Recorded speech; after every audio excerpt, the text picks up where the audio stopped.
Hello. Uh, it's been a while since I've done a video on my old laptop, I'll admit that. And had a traditional door handle, except for my younger brother's room. So, it's locked. No one else can get in. Originally this video was going to show me dissociating because I wanted to see what it would look like if I dissociated during a PTSD attack. However, I realized last night when I was going to film it that that's actually going to be triggering. I would know because I couldn't stop thinking about this thing. It's a pencil sharpener. And they're kind of hard to get into. I mean, why do you think they have this cap? Huh?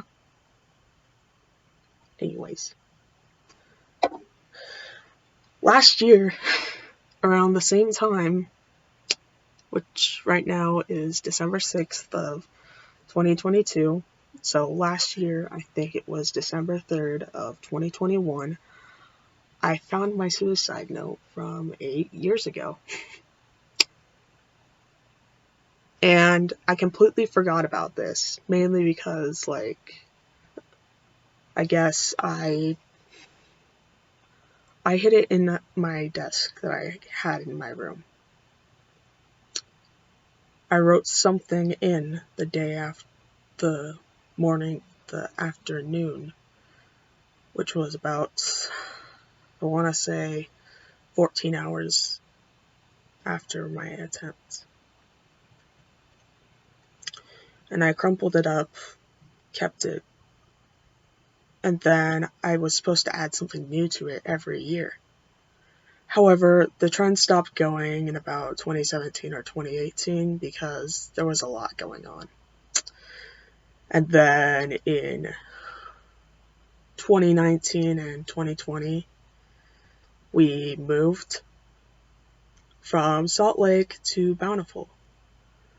And then since 2020, we've been making videos on YouTube because we want everyone to know our struggles.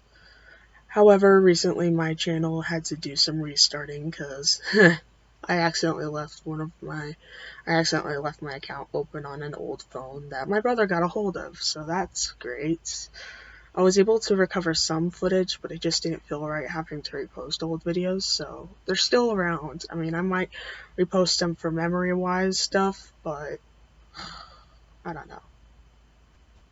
And although, yes, things should stay in the past, I feel this should not. So, I'm gonna read you my suicide note from 8 years ago, as well as what I've written in the days that I actually remember to write back. And I've got some crackers, as well as something sour and something sweet, as a surprise at the end. And I'm also gonna be using some face paint, because people need to see what I looked like, what my face looked like afterwards. So here we go. And I put my mouse over the pause button because I realized that the red square actually means to stop the video. Like, turn it off. I've learned that way too many times.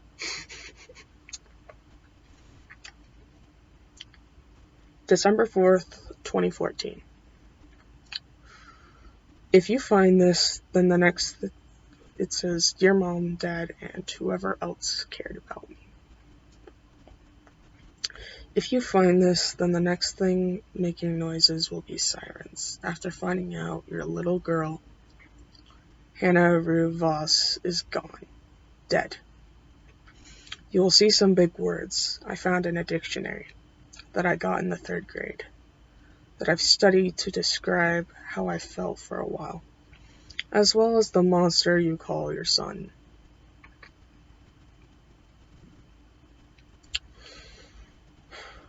Rusty.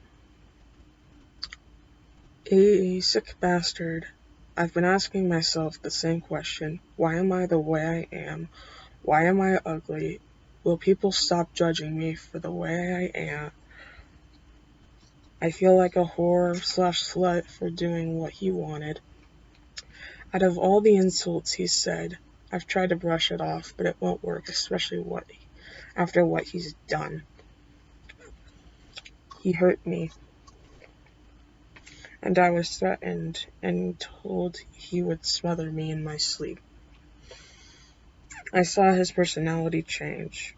I thought he did this out of love, because every time he did something stupid, he then said, "I love you," afterward.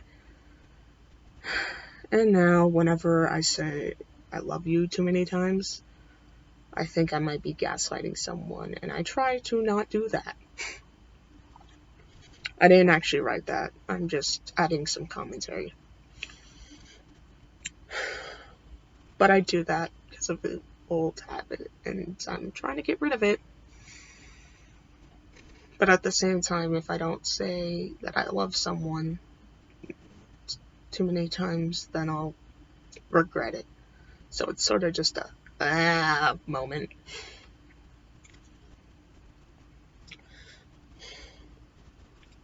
He touched me multiple times starting mid-August.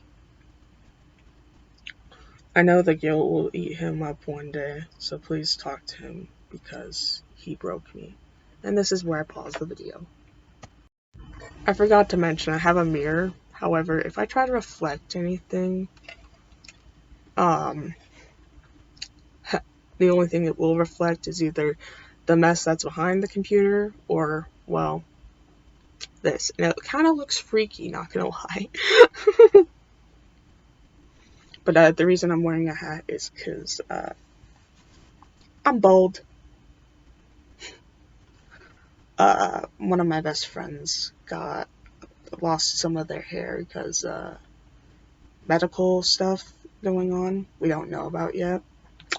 So I didn't want them to feel alone. I'm a good friend. So this is what I looked like after the attempt. How it all played out, I actually got more PTSD, like memories of it as like growing up, which might explain why I was lashing out a bunch in 10th grade. Is because the memories that are in one of my PTSD attacks type stuff, which is a more recent thing, it caused me to lash out because I didn't know that my brain was screaming for help. So I apologize to anyone I've lashed out to in 10th grade because that was not an easy time. But anyways,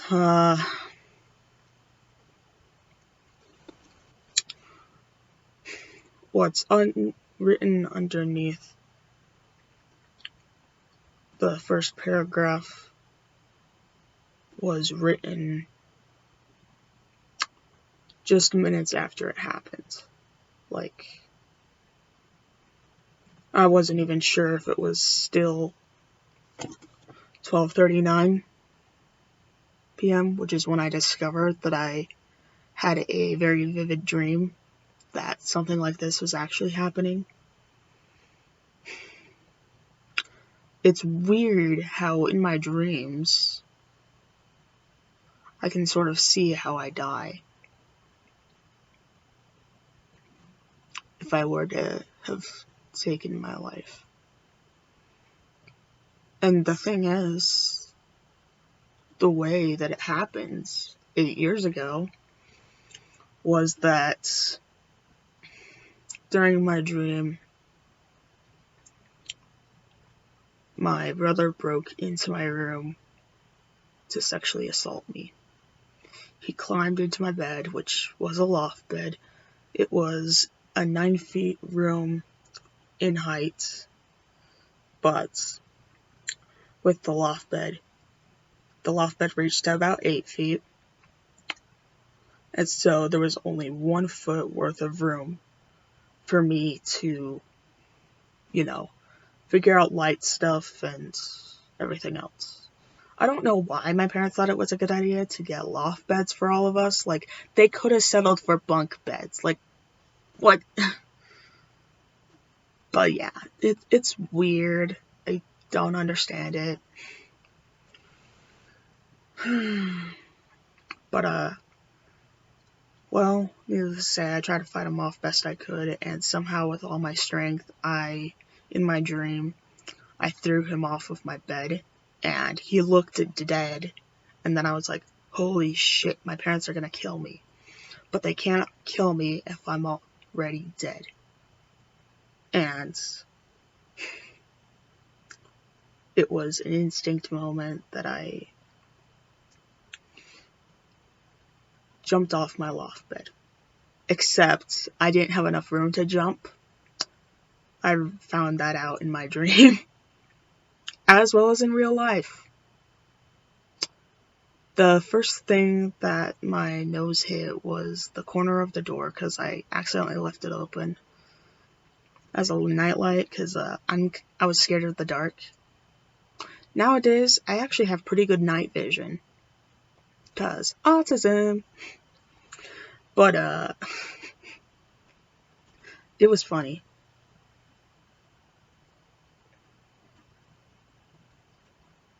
Feels kind of weird looking at myself in a two-way mirror, honestly. Because I can see a younger version of myself looking at me, but you guys can't. I can talk to it, and it can talk back to me when I dissociate.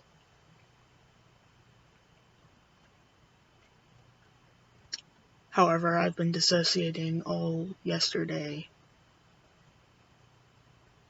trying to figure out what else was written in my suicide note. Because it was really hard to see when I found it.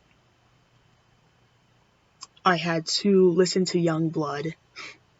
For some reason, it was God Save Me But Don't Drown Me Out, followed by my 13 Reasons Why edit playlist, and that got me to open up.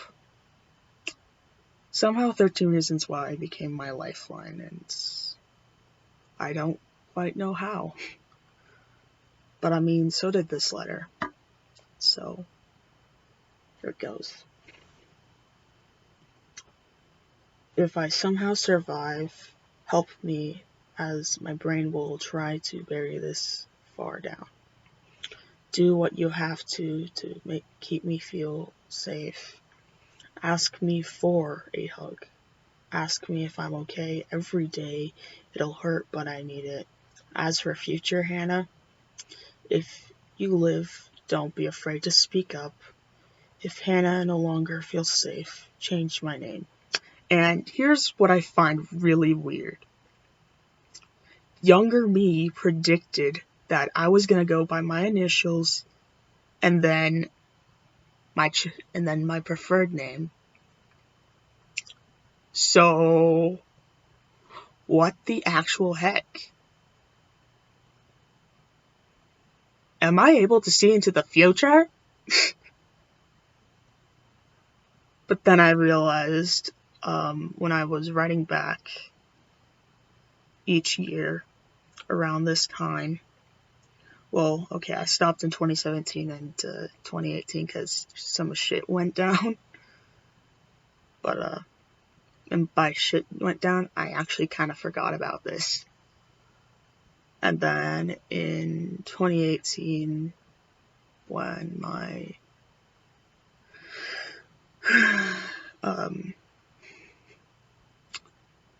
cousin died, I tried so hard to find this note, but it was crumpled up, and I completely forgot that I chose to crumple it up in one of the old entries. So that's great.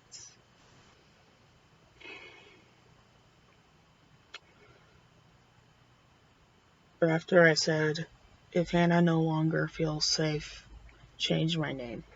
I love the name Hayden or just my initials. Reopen this every year, days 12, 3rd through the 7th.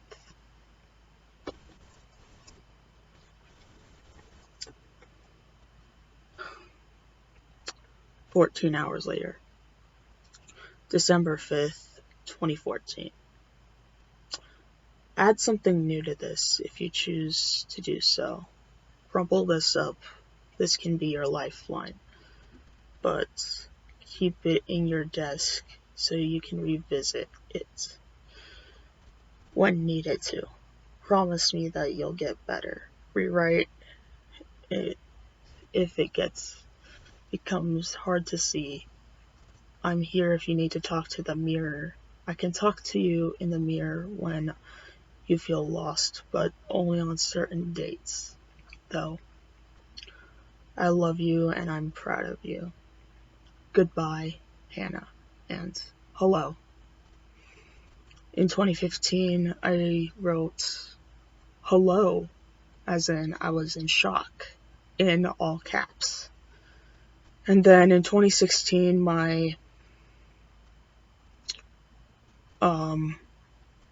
I remember we started doing like this poetry thing in English class. Same thing we did in 2015, but in a different English class because I had to switch schools because autism. It said, P.S. Write how you feel, make it rhyme if you want. In, I want to say 2018, like May-ish or spring, I was nearly outed. And I had to stand up for my friends because they were afraid of being stood up for, because they were afraid to stand up. I stood my grounds, and I subtly put in the fact that I fell off my bed, which reality was, it was an attempt. It was only a few years ago that I actually opened up about that it was not an accident. These were the bruises that were left. This one hit the door handle after this hit the corner of my nose, which was just bruised, not broken somehow. This came from also hitting the door. And this was an older bruise from something else. This is the bruise that happened after my nose hit the door. And then this is when I hit the floor. And then there were a lot of other bruises on my body, but I'm dysphoric about that kind of thing, so I'm not going to show you.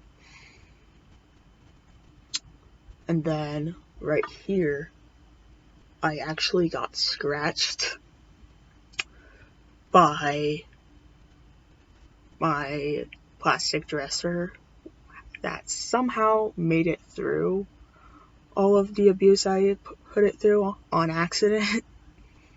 But it wasn't until like 2020 when we were moving out of Salt Lake City that it disappeared. It was early 2020 that we moved to Bountiful, just before the pandemic, or as I like to call Black Death 2. It's kind of funny how that goes, but in a way it makes sense.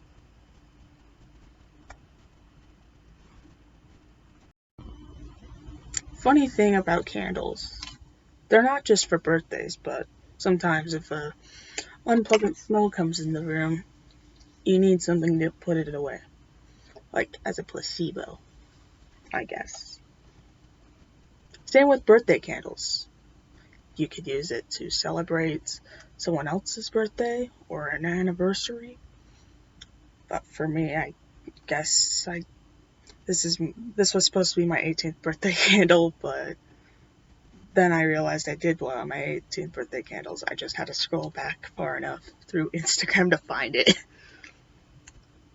Even though I turned 19 this past year. So I'll be 20 next year, which will make it 9 years. Around, well, might already be 8 or 7 years. In all honesty, you kind of lose track for how many years you've been free of something. But then, if you're able to remember an exact date, hence why I remember a bunch of dates, I, for some reason, just do that. So, as a celebration of, well, not killing myself the first time, I bought myself a cake and a candle. It's gay, like me. Also, it got cold, so I put my hat back on.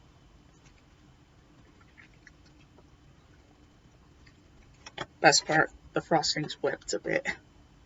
And that's like always a fun sensory thing. So, and I'm not gonna show the lighter though, because that might be a safety hazard thing.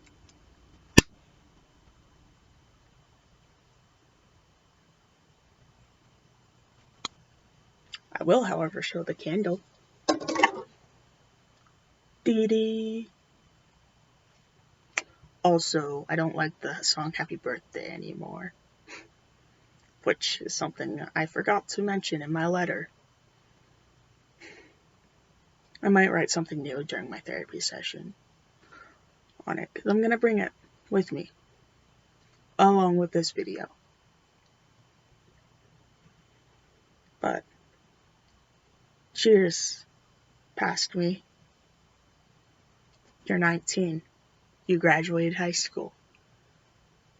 You've had some rough spots, but you're slowly getting better. Not all days are going to be great, but you're going to make it worth your while. Congratulations. You survived. I hate how things smell after they burn. Oh no! It fell in. It's fine.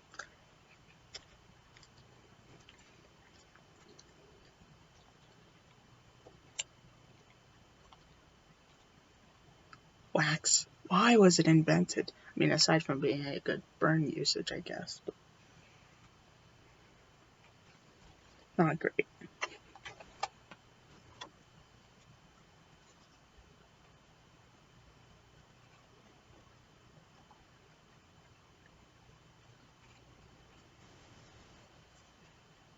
Want some cake? Oh wait, you're just a reflection. And that's a computer.